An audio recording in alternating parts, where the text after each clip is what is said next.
오늘 우리는 시브리서 6장의 본문을 읽었습니다. 특별히 시브리서 5장, 6장, 7장의 주제는 대제사장 되시는 예수 그리스도의 사역에 대해서 이야기하고 있습니다. 시브리서는 예수님이 하나님의 아들로 그리스도로 오셨다는 것을 강조하기 위해서 구약시대 대제사장의 역할을 예수님이 묵묵히 감당하셨다는 사실을 이야기하고 있습니다.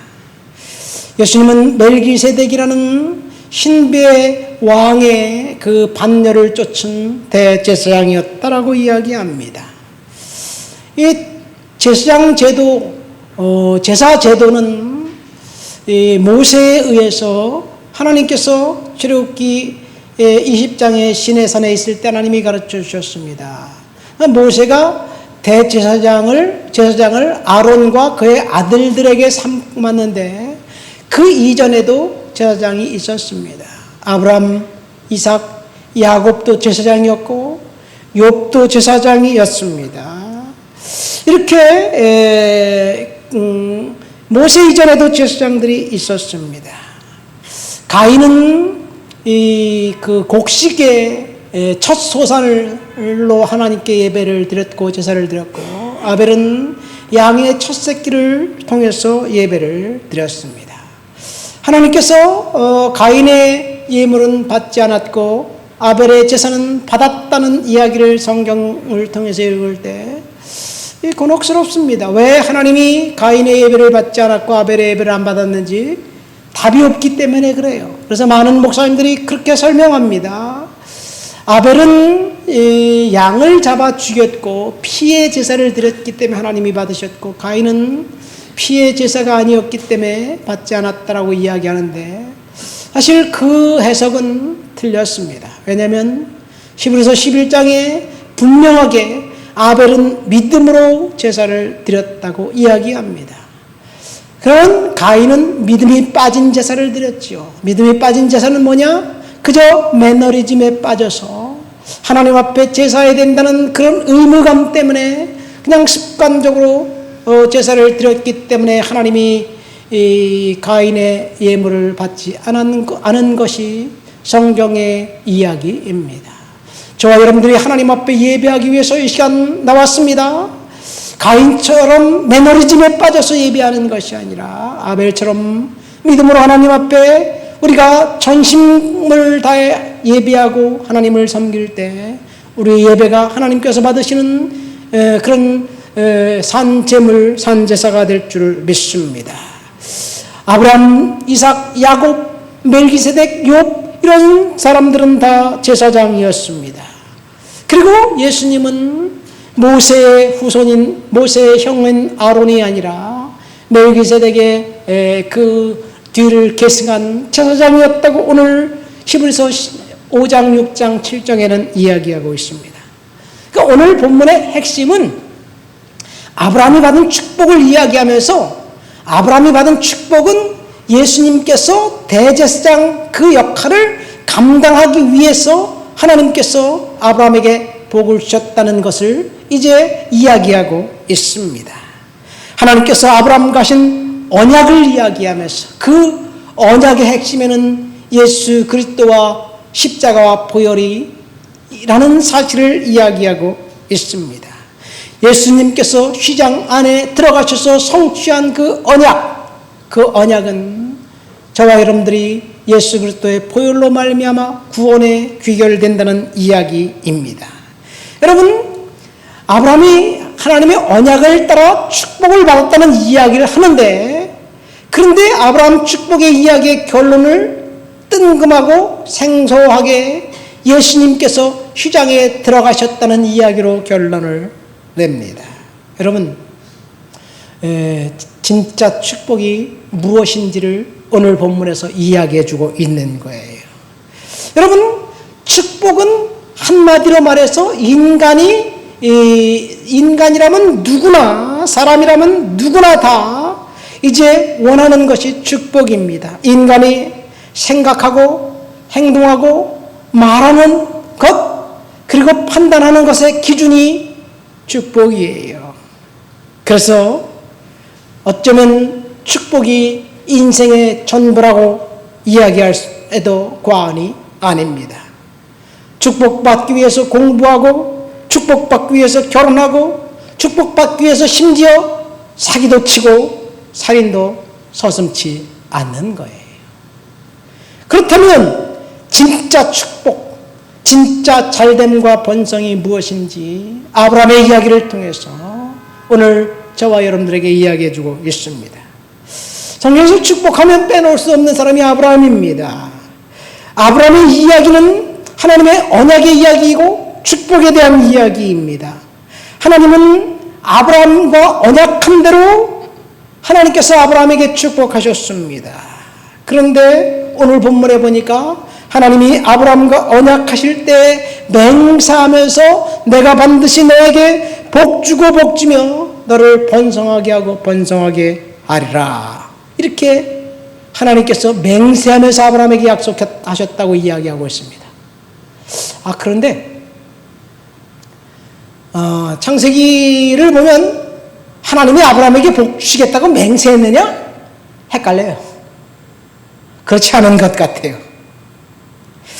오늘 우리가 우리 본문 13절부터 15절까지 한번 읽어보도록 하겠습니다. 히브리서 6장 13절부터 15절. 하나님이 아브라함에게 약속하실 때에 가리켜 맹세할 자가 자기보다 더 큰 이가 없으므로 자기를 가리켜 맹세하여 이르시되 내가 반드시 너에게 복주고 복주며 너를 번성하게 하고 번성하게 하리라 하셨더니 그가 이같이 오래 참아 약속을 받았느니라. 하나님께서 아브라함에게 축복해 주시겠다고 맹세하면서 약속했다고 이야기하고 있는데, 창세기 12장 아브라함의 소명에 대한 이야기를 보면 하나님께서 아브라함을 부르셨고 그리고 소명을 주셨고 그리고 축복해 주겠다고 약속했는데 맹세하면서 약속했는지를 헷갈립니다. 하나님께서 아브라함에게 일방적으로 부르셨고 그리고 너를 복의 근원이 되게 하겠다라고 말씀하셨어요. 창세기 12장 보니까 너를 축복하는 자를 내가 복주고 너를 저주하는 자를 내가 저주하겠다. 땅의 모든 족속이 너로 말미암아 복을 받게 될 것이다. 너는 복의 근원이 될 것이다. 이 하나님의 말씀이 맹세였나요? 내가 너를 큰 민족을 이루고 너를 창대하게 하겠다. 하나님의 약속이었지만 맹세였나요? 모르겠습니다. 이것이 아브라함에게 축복하신 내용입니다. 아브라함이 받은 축복은 두 가지입니다. 오늘 본문 14절에 보니까 아브라함이 받은 축복은 첫 번째 14절 말씀 다시 한번 볼까요? 14절 하나님이 아브라함에게 약속하실 때 가리켜 맹세할 자가 덕보다 더 큰 이가 없으니 자기를 가리켜 맹세하여 이르시되 내가 반드시 너에게 복주고 복주며 번성하게 하고 번성하게 하리라. 하나님이 아브라함에게 복과 번성을 약속하셨습니다. 왜 아브라함을 불러서 하나님이 아브라함에게 복 주시겠다고 하셨을까요? 왜 그랬을까요? 모릅니다. 그럼 아브라함이 다른 사람들보다 더 경건하고 하나님을 잘 믿는 믿음의 사람이었기 때문에 그랬을까요? 그렇다면 아브라함보다 경건하지 않은 한 사람은 없었을까요? 모릅니다.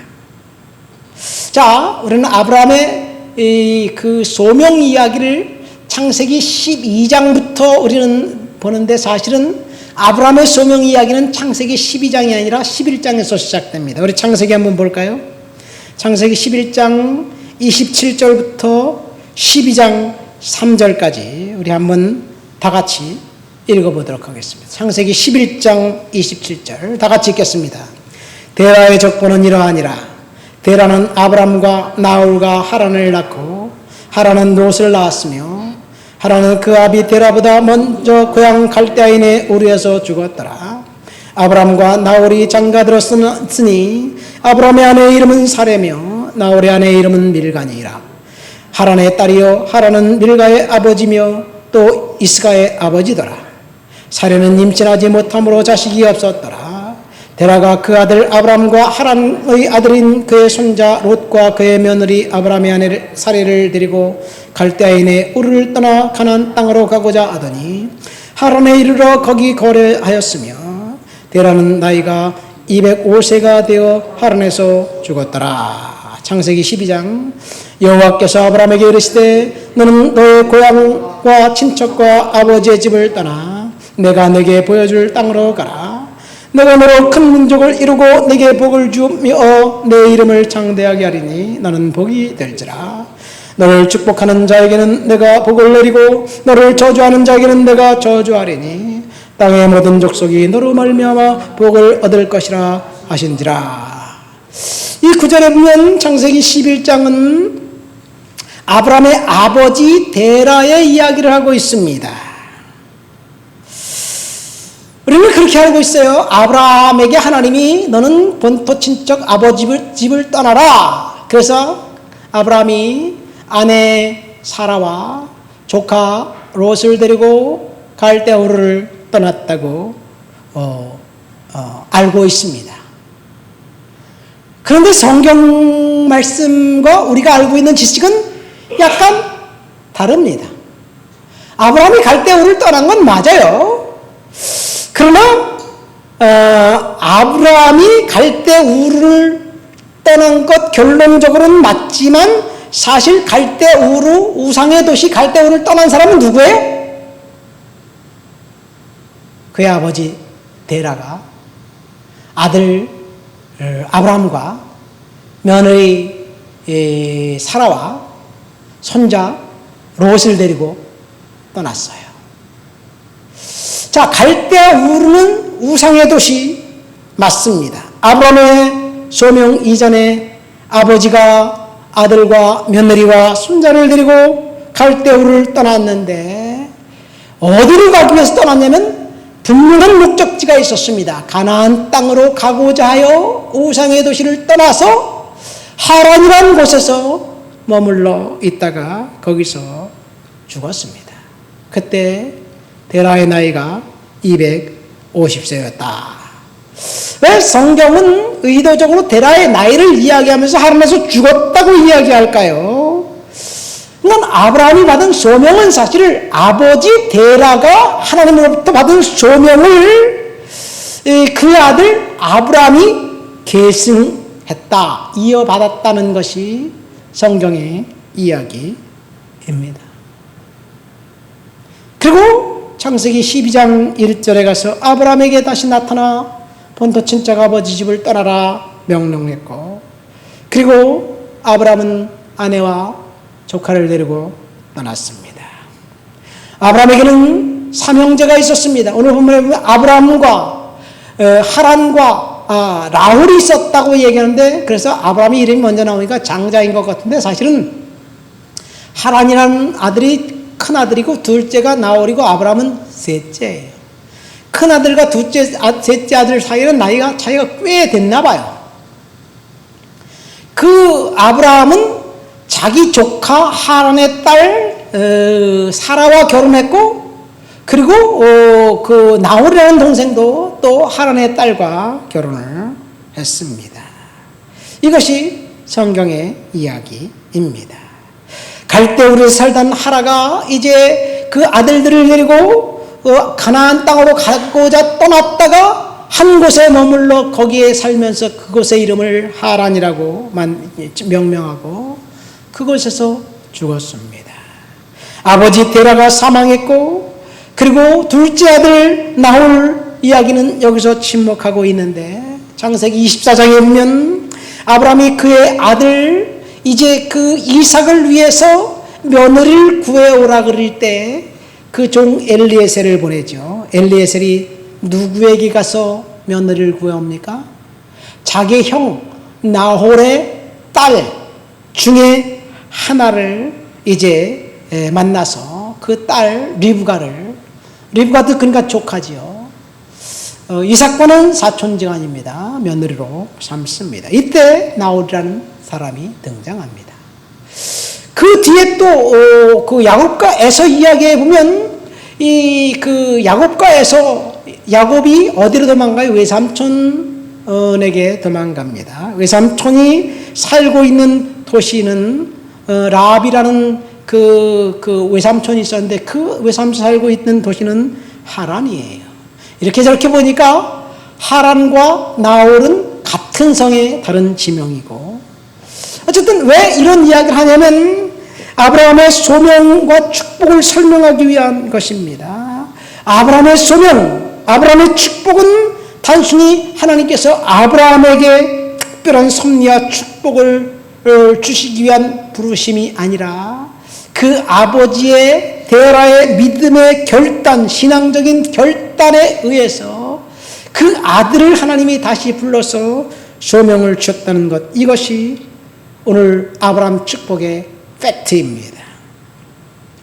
아브라함이 받은 축복은 하나님이 뜬금없이 아브라함에게 나타나서 소명을 주고 아브라함이 순종했기 때문에 받은 것이 맞지만, 사실은 그것보다 더 중요한 것은 그의 아버지 데라의 철저한 헌신으로부터 출발했다는 것, 이것이 아브라함의 축복의 이야기의 진실입니다.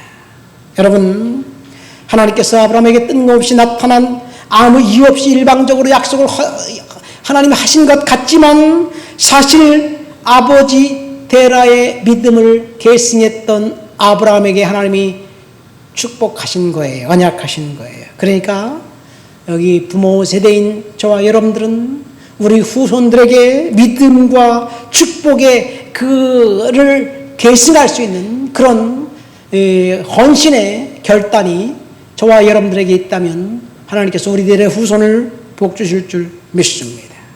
믿음의 선한 싸움을 싸우고 그리고 믿음의 씨앗을 뿌리면 반드시 우리의 자녀들이 복받게 된다는 것을 아브라함의 축복과 번역의 이야기를 통해서 우리는 알게 됩니다.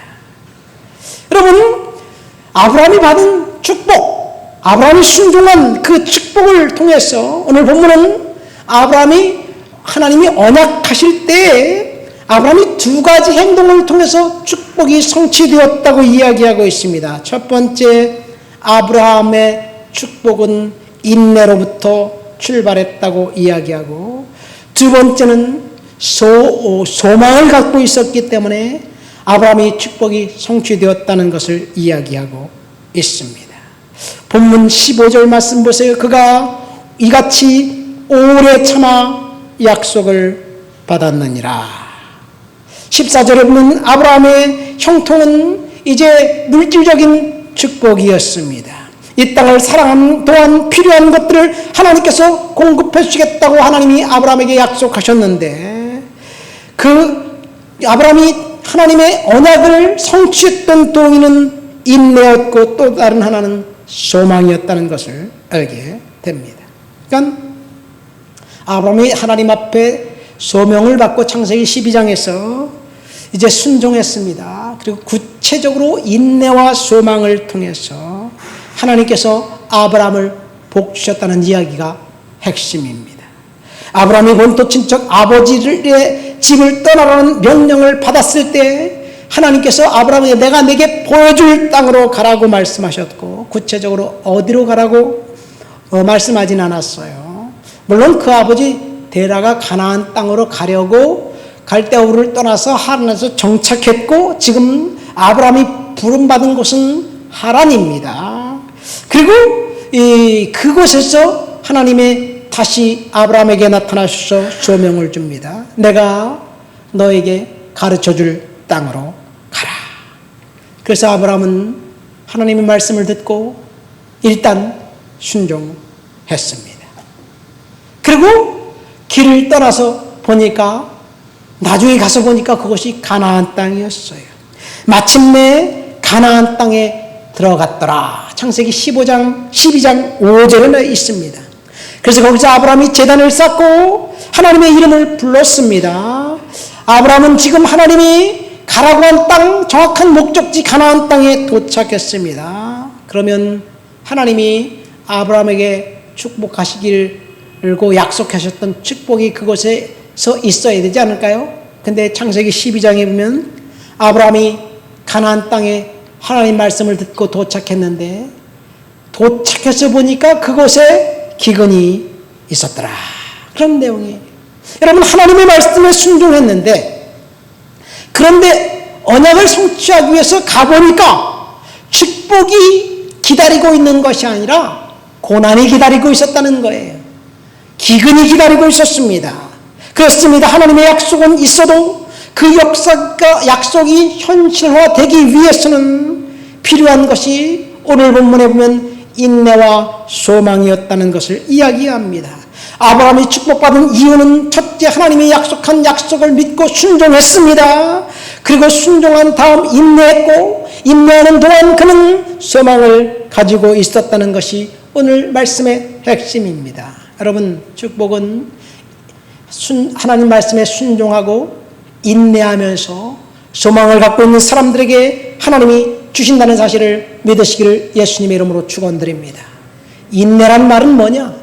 영어로 보면 long suffering이라는 뜻입니다. 오랫동안 고통받는 상태가 인내입니다.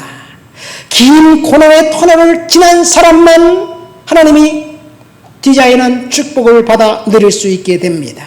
아브라함의 약속인 축복과 본성을 이 아브라함이 성취한 이유는 고난이 수반되는 긴 인내를 통해서 하나님이 아브라함에게 허락해 주셨습니다.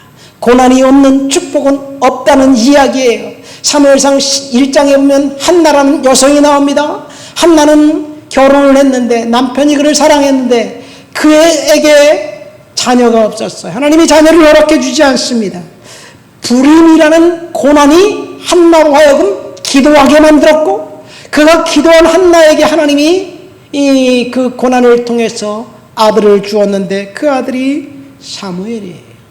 여러분, 한나가 불임이라는 고난이 없었다면 하나님께 기도했을까요? 그러니까 고통이 한나로 하여금 기도하게 했고, 기도하면서 인내했던 한나에게 하나님이 아들을 주신 거예요. 한나가 얼마나 억울하고 얼마나 답답했는지 성전에 가서 중얼중얼 하나님 앞에 기도하는데 제사장은 너 왜 술 처먹고 와서 횡설수설하느냐 이런 소리까지 들었습니다. 그러니까 한나는 고난 가운데 있을 때 하나님 앞에 찾아와 기도함으로 그 고난을 이겨냈습니다. 한나의 고난과 그리고 그녀의 인내를 통해서 하나님께 부르짖을 때 하나님인 그 여성을 통한 또 다른 계획을 세워놓았는데 그것이 바로 사무엘을 통해서 일하신 거예요. 여러분, 저와 여러분들이 이 땅을 살아가는 동안 우리가 하나님의 약속을 붙들고 믿음으로 살고 있지만 여전히 이 고난이 우리 앞에 있고 여전히 풀리지 않을 때 우리는 하나님 앞에 인내하면서 소망을 갖고 기도하면서 살아야 될 줄을 믿습니다. 여러분, 아브라함의 복과 번성과 축복받은 이유는 하나님 앞에 인내로 결실했다는 것을 이야기합니다. 축복의 출발점은 순종입니다. 그리고 축복의 열매를 거두기 위해서 필요한 것은 인내였습니다. 여러분, 우리가 하나님 앞에 순종했는데, 하나님 앞에 아멘 했는데 여전히 풀리지 않습니다. 여전히 출구가 보이지 않습니다. 그래서 하나님 앞에 이렇게 생각합니다. 하나님, 제가 하나님 앞에 순종했는데 이게 뭡니까? 오히려 상황이 더 나빠지네요. 왜 출구가 보이지 않지요? 여러분, 이렇게 생각하면서 하나님 앞에 기도하는 성도들, 여러분, 출구가 보이지 않고 상황이 좋지 않은 것, 그것 때문에 우리가 하나님 앞에 인내하고 기다리는 것 좋습니다. 출발은 아주 좋은 거예요. 한 가지 더 필요한 것은 인내입니다. 우리가 인내하지 않으면 하나님이 우리에게 주시고자 하신 축복의 순간 그 시간을 우리가 인내하지 않으므로 하나님의 주실 축복을 받아 누릴 수 없다는 것을 우리는 알아야 합니다. 그래서 기다려야 합니다. 인내는 특성상 고난을 동반합니다. 고난이 없다면 인내도 필요 없습니다. 그러니까 인내는 고난 당하는 자들에게 하나님께서 축복하시기 위한 마지막 관문입니다. 17절 말씀 보세요. 하나님의 약속을 기어받는 자들에게 하나님은 그 뜻을 결코 돌이키거나 변하지 않는다라고 말씀하고 있습니다. 하나님의 약속은 18절에 보니까 결코 변하지 않는다는 이야기예요. 근데 문제는 우리가 인내하는 것, 쉽지가 않아요. 눈앞이 캄캄한데 그저 참으라 그러면 참아지나요? 절망만 오지요. 그때 인내할 때 필요한 것이 소망입니다. 축복은 인내와 소망을 통해서 이루어지는 거예요. 이 소망은 인내할 수 있는 힘을 주시는 거예요. 오늘 18절, 19절 말씀을 다 한번 읽어볼까요? 본문 시브리서 6장 18절, 19절 다 같이 읽겠습니다. 이는 하나님이 거짓말을 하실 수 없는 이 두 가지 변하지 못할 사실로 말미암아 소망을 얻으려고 피난처를 찾는 우리에게 큰 안위를 받게 하려 하심이라. 우리가 이 소망을 가지고 있는 것은 영혼의 닷 같아서 든든하고 견고하여 휘장 안에 들어가나니, 소망은 인내할 동안 힘을 주는 동인으로 작동합니다. 소망이 있는 사람은 끝까지 견뎌냅니다. 반면에 소망을 상실한 사람들은 중도에 포기합니다. 아브라함 역시 소망을 갖고 있었기 때문에 인내할 수 있었고, 그래서 결국은 하나님의 은혜와 축복은 인내와 소망을 갖고 있는 사람들에게 허락하신 하나님의 은혜였습니다.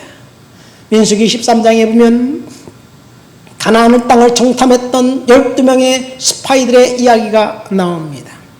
이스라엘 12지파에서 뽑힌 각 지파의 스파이들은 각 지파의 리더들이었습니다. 그런데 각 지파의 리더들 중 10지파의 리더들이 가나안 땅을 정탐하고 난 다음에 절망을 보았습니다. 그들은 절망을 보았기 때문에 하나님이 디자인해 온 축복을 스스로 차버린 거예요. 우리도 마찬가지입니다. 아무리 상황이 좋지 않아도 절망을 본 사람들은 절망 때문에, 그래서 우리는 하나님이 디자인한 축복을 받아 누릴 수 없게 됩니다. 절망을 바라볼 것인가 소망을 바라볼 것인가, 그것은 우리의 선택이고 우리의 몫입니다. 한 종족의 대표자 이스라엘 12지파의 스파이들, 그 사람들은 대표이고 리더입니다. 한 지파의 리더가 절망을 바라보자 그 지파는 소망이 아니라 축복이 아니라 저주가 찾아왔습니다. 지도자는 희망을 봐야 됩니다. 소망이 없는 사회에 일지라도 지도자가 희망을 바라본다면 그 사회는 희망이 있는 거예요. 그러나 지도자가 절망을 보면 그 공동체는 망하게 되어 있습니다. 하나님께 소망을 얻으려고 피난처를 찾는 사람들에게 큰 위로를, 안위를 받게 하신다라고 18절에 나와 있는데, 사실 여러분 18절 말씀 보세요. 하나님께 소망을 얻으려고 피난처를 찾는 사람들에게 큰 안위를 받게 하신다. 무슨 말인가요? 예? 무슨 말인가요? 저도 모르겠어요. 헷갈려요. 하나님께 소망을 얻으려고 피난처를 찾는 사람들에게 큰 안위를 주신다. 영어 성경에 보니까요, To take hold of hope set before us may be greatly encouraged 라고 되어 있습니다. 무슨 말이냐면 하나님께 소망을 갖고 있는 사람들에게 하나님께서 큰 용기를 주신다는 이야기예요. 그러니까 용기는 우리가 일어설 수 있는 용기, 우리가 답답하지만 견딜 수 있는 용기, 그것은 하나님 앞에 소망을 갖는 사람들에게 하나님이 주신다는 이야기예요. 10명의 정탐꾼들은 절망을 보았고 여호수아와 갈렙은 희망을 보았습니다. 문제는 하나님은 절망을 본 사람들의 편이 아니라 희망을 본 사람들의 편이었다는 이야기예요. 믿습니까? 그러니까 우리는 희망을 봐야 될 줄 믿습니다. 옆에 사람하고 이야기했어요. 효소가 희망을 봐라. 아멘? 다른 얘기하지 말고 그 얘기하세요. 우리는 희망을 봐야 될 줄 믿습니다. 10명의 정탐꾼들은 동일한 것을 보았는데 10명은 절망을 보았고 2명은 희망을 보았습니다. 아브라함은 순종해서 젖과 꿀이 온 땅 가나안에 도착했는데 그 땅에 고난이 찾아왔을 때 희망을 보았습니다. 그래서 아브라함이 축복을 받았다는 이야기예요. 그런데 오늘 이야기는 여기서 끝나지 않습니다. 18절, 19절, 20절에 보면 예수 그리스도께서 이제 대제사장 예수께서 휘장 안으로 들어가셨다. 이것이 소망이다는 이야기예요. 말이 무슨 말입니까?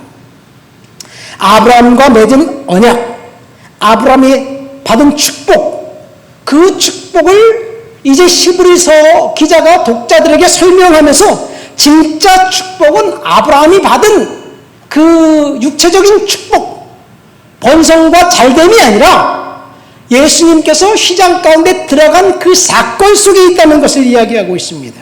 그러니까 오늘 본문의 핵심은 진짜 축복은 이 땅에서 잘되고 번성하는 것을 초월한다는 이야기예요. 이 말은 이 얘기예요. 아무리 이 세상에서 잘되고 성공적인 인생을 살았을지라도 죽어서 지옥 가면 그것이 성공일 수 있냐라는 질문입니다. 여러분, 우리가 이 땅에 성공적인 인생을 살았어요. 그래서 그 명예를 얻었고 높은 직위를 얻었습니다. 그런데 죽어서 지옥 간다면 그 사람의 성취는 성취가 아니라는 것을 이야기합니다. 누가복음 16장에 보면 부자와 거지 나사로의 비유가 나옵니다. 여기 보면 예수님 말씀하신 이 비유에 보면 부자는 자색 옷을 입고 있었어요. 그러니까 귀족이에요. 근데 그 사람이 부자가 되기 위해서 뭐 사기를 쳤다든가 부자가 되기 위해서 무슨 파렴치한 행동을 했다든가 이런 얘기는 나와 있지 않아요. 근데 부자는 그 사람은 부자였고 그 자기 돈을 가지고 날마다 호화로이 잔치하면서 인생을 즐기며 쾌락을 누리며 살았다는 이야기예요. 자기 돈 가지고 자기가 인생을 즐기면서 잔치하는 것, 그것을 책망하지 않습니다. 그런데 그 잔치자리에 그 흥미를 깨는 아주 파괴하는 한 사람이 있었는데 그 사람이 거지예요. 잔치에 흥이 돋을 때 남루한 옷을 입은 거지가 그 잔치집을 기웃기웃거리면서 나에게 먹을 것을 주지 않는가? 이렇게 이야기했는데 거지를 보면 잔치를 베푸는 잔치자리에 있는 사람들이 기분이 나쁜 거예요. 그래서 빵 조각을 던져줘요. 빵 조각을 사실 그 거지에게 먹으라고 던져주는 것이 아니라 이 빵은 사실 냅킨과 같은 역할을 하는 거예요. 산의 진미의 음식을 손으로 뜯어 먹잖아요. 그 사람 손으로 뜯어 먹어. 손으로 뜯어 먹으면 기름기도 먹고 끈적끈적한 것이 묻으면 손을 닦기 위해서 빵을 가지고 촉촉한 빵을 가지고 손을 딱 닦고 난 다음에 그걸 석 던져버리면 그것을 이제 거지 나사로가 먹은 거예요. 근데 이 이야기 속에서 예수님은 그 부자들, 성공한 사람들의 이름은 단 한 사람도 언급하지 않아요. 초라한 거지, 냉대받는 거지, 그 사람의 이름만 나옵니다. 그 사람의 이름은 나사로예요. 나사로는 이름의 뜻은 하나님은 나의 친구, 하나님은 나를 도우신다는 뜻의 이름이에요. 아니, 하나님이 도우시면 왜 거지처럼 그렇게 구걸하며 살아야 되나요? 하나님이 도우신다는 이름의 나사로만 나오고 다 무명으로 처리합니다. 나사로는 헌대를 앓고 있습니다. 헌대를 앓고 있는데 개들이 와서 그 헌대를 핥아요.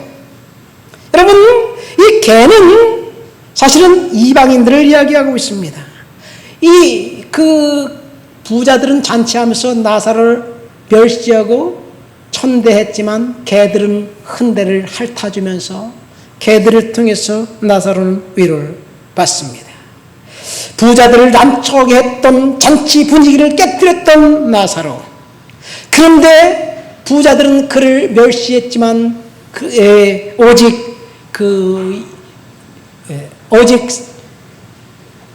개들만 상처를 핥아주면서 그를 경멸했던 사람들과 대조를 이룹니다. 이것이 나사로 이야기입니다.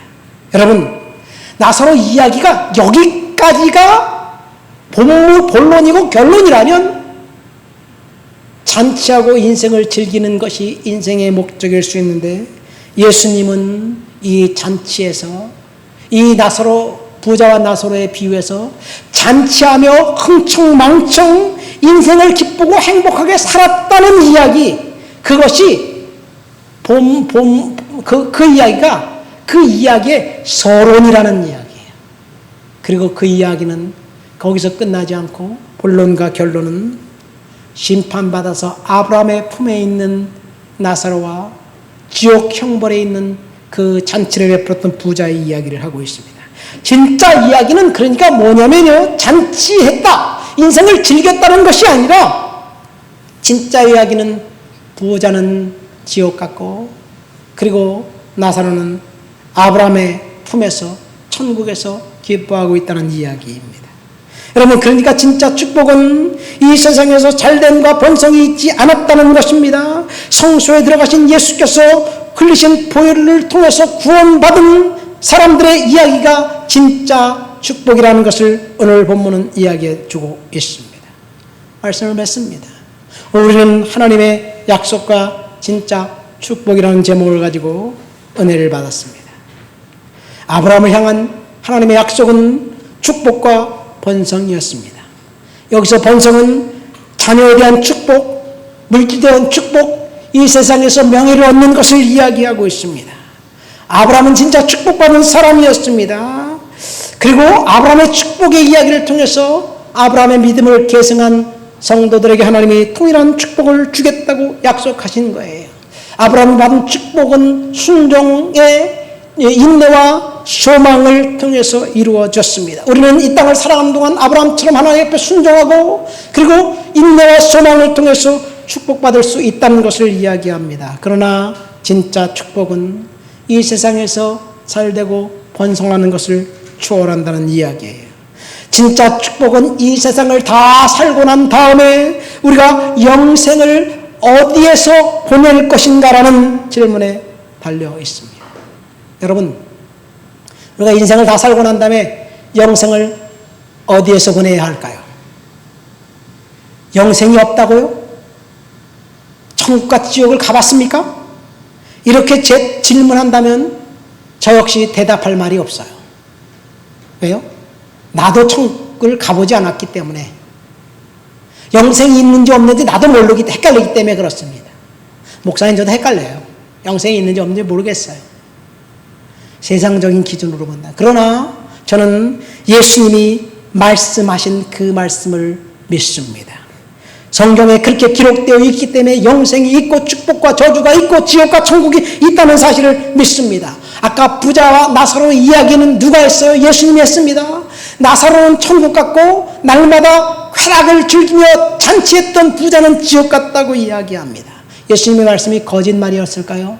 거짓말은 아닌 것 같습니다. 그러니까 천국과 지옥은 진짜 있습니다. 예수님께서 십자가에 달려 돌아가실 때 한 강도가 예수님께 부탁하죠.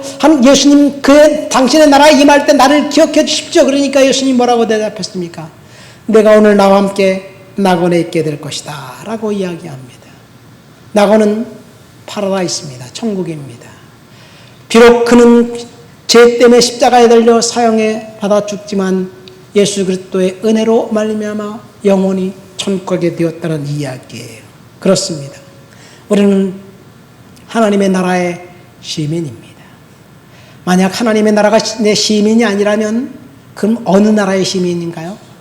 사탄의 나라의 시민이에요. 여러분들은 하나님의 나라 시민입니까? 아니면 사탄의 나라의 시민입니까? 사탄의 나라의 시민으로 이 땅에서 잘되고 번성하고 날마다 잔치를 베풀면서 그렇게 쾌락을 즐기며 흥청망청 산 것, 이것이 진짜 축복이 아니라는 사실을 아시기를 예수님의 이름으로 축원드립니다.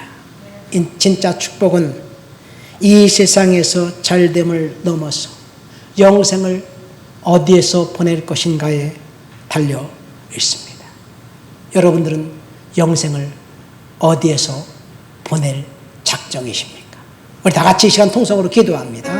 하나님, 내가 영생을 천국에서 보낼 수 있도록 도와주시옵소서. 기도합니다. 하나님 아버지, 감사합니다. 오늘도 주님 앞에 나와 주를 높여드리고 주를 찬양하고 주를 예배합니다. 성령의 능력과 충만과 거룩한 역사로 살아자라 주시옵시고 은혜를 허락해 주시옵소서.